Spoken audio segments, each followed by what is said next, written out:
Welcome to Windows Server 2025 lab setup.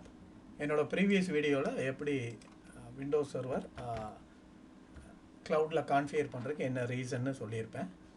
So cloudல நிறைய clouds இருக்குது. Azureலேயே நீங்கள் பண்ணலாம், AWSலேயே configure பண்ணலாம், Googleலேயே configure பண்ணலாம். பட் Windows Serverங்கிறனால நீங்கள் Azureல போனீங்கன்னா உங்களுக்கு நிறையா பெனிஃபிட்ஸ் இருக்கும். நான் எப்படி Azureல எப்படி ஒரு ஃப்ரீ ட்ரையல் கான்ஃபிகர் பண்ணுறது அப்படிங்கிறது நமக்கு தெரிஞ்சால் தான் நம்மளால் என்ன பண்ண முடியும்னா க்ளவுடில் Windows server lab setup configure பண்ண முடியும்.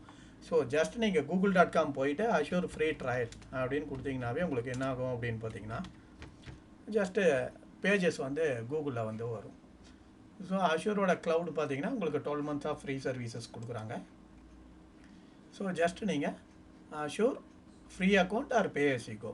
ஸோ Azure ஃப்ரீ அக்கௌண்ட் நீங்கள் க்ரியேட் பண்ணிங்கன்னா மைக்ரோசாஃப்ட் Azure என்ன பண்ணுறாங்க அப்படின்னா Microsoft Azure is nothing but Windows platform. இதில் நீங்கள் பார்த்தீங்கன்னா உங்களுக்கு ரெண்டு விதமாக நீங்கள் சப்ஸ்கிரிப்ஷன் இனிஷியலாக நீங்கள் கான்ஃபிகர் பண்ணலாம். ஒன்று வந்து ஃப்ரீ Azure ஃப்ரீ ட்ரையல் நீங்கள் ஆக்டிவேட் பண்ணலாம். ஃப்ரீ ட்ரையலுங்கிறது ஆல் ஓவர் த வேர்ல்டு யார் வேணாலும் நீங்கள் இந்த ஃப்ரீ ட்ரையல் ஆக்டிவேட் பண்ணலாம். அதுக்கு எந்த எலிஜிபிலிட்டி கிடையாது. உங்கள்கிட்ட ஒரு லேப்டாப் இல்லை டெஸ்க்டாப் ஒரு இன்டர்நெட் கனெக்ஷன் இருந்தால் போதும். Azure ஃபார் ஃப்ரீ அப்படின்னு கொடுத்தீங்கன்னா ஒரு லிங்க்கு போகும். ஸோ இதில் இந்த லிங்க்கில் என்ன கேட்பாங்கன்னா Azure சைனப்பில் உங்களுக்கு Azure ரிலேட்டடாக அதாவது விண்டோஸ் ரிலேட்டடாக உங்களுக்கு எதர் அவுட்லுக் இல்லை ஹாட்மெயில் அக்கௌண்ட்டுன்னு சொல்லுவாங்க.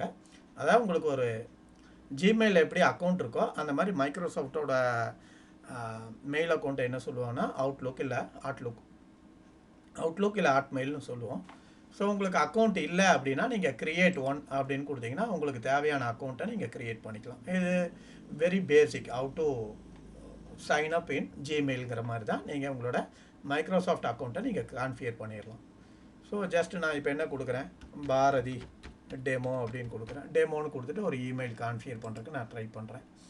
ஸோ இதில் என்ன கேட்குது இப்போ நான் பாரதி டெமோன்னு கொடுத்தா அது என்ன கேட்குது @example.com அப்படிங்கிற மாதிரி someone @example.com. அப்போ நான் பாரதி டெமோ நான் என்ன கொடுக்குறேன் இப்போ hotmail.com அப்படின்னு நான் கொடுத்தேன்னா எனக்கு என்ன ஆகும்னு பார்த்தீங்கன்னா ஆட்டோமேட்டிக்காகவே இந்த இடத்துல பாருங்கள் 2 டொமைன் காட்டுது. outlook.com hotmail ரெண்டுமே சேம் ஒன்று தான்.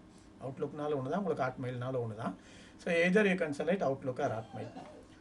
ஸோ கொடுத்துட்டு நீங்கள் நெக்ஸ்ட்டு கொடுத்தீங்கன்னா என்ன ஆயிரும் அப்படின்னு பார்த்தீங்கன்னா ஃபர்தர் டீட்டெயில்ஸ் கேட்கும், பாஸ்வேர்டு கேட்கும். ஸோ இதுதான் வந்து பேசிக்காக நீங்கள் Azure ஃப்ரீ ட்ரையல் க்ரியேட் பண்ணுறதுக்கு முன்னாடி உங்களுக்கு ஹாட்மெயிலோ அவுட்லுக் அக்கௌண்ட்டோ வேணும். ஸோ இதுதான் ஒரு பேசிக்கான விஷயம் நீங்கள் Azure ஃப்ரீ ட்ரையல் க்ரியேட் பண்ணுறதுக்கு முன்னாடி.